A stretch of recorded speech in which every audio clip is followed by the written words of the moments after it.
Hello guys, so for today's video tutorial, ituturo ko sa inyo kung paano tayo mag-transfer ng pera from Onbank to Maya. So let's start.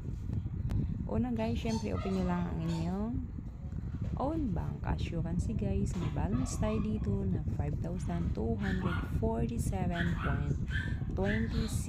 So ngayon, ang itatransfer ko ay ito lahat, yung 5247. Click mo lang ang transfer, then i-click bank, e-wallet, account.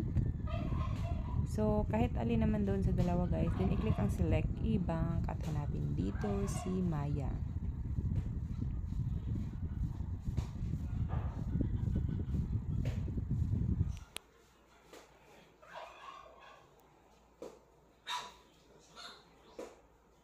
Yan, lumampas pala ako. Then, i-type lang dito ang account number.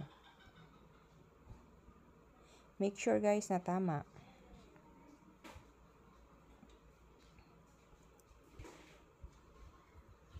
Click next. At i-enter ang amount. So, naka-Instapay tayo guys. Via Instapay, real-time arrival siya.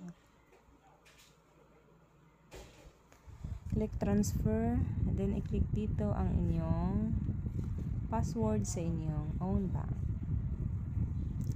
Now, processing na guys. Then, transfer successful. Click mo lang yung done. As you can see, may natira pa na 120 dahil ako'y nagkakamali.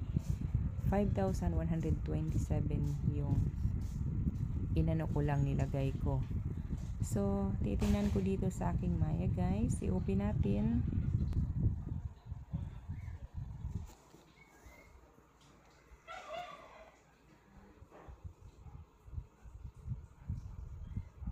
As you can see, andito na ang aking na-transfer na 5,127. So, nakita nyo? Just now. So, ganun na siya ka-simple guys, paano mag-transfer ng pera from Onbank to Maya account. Thank you for watching.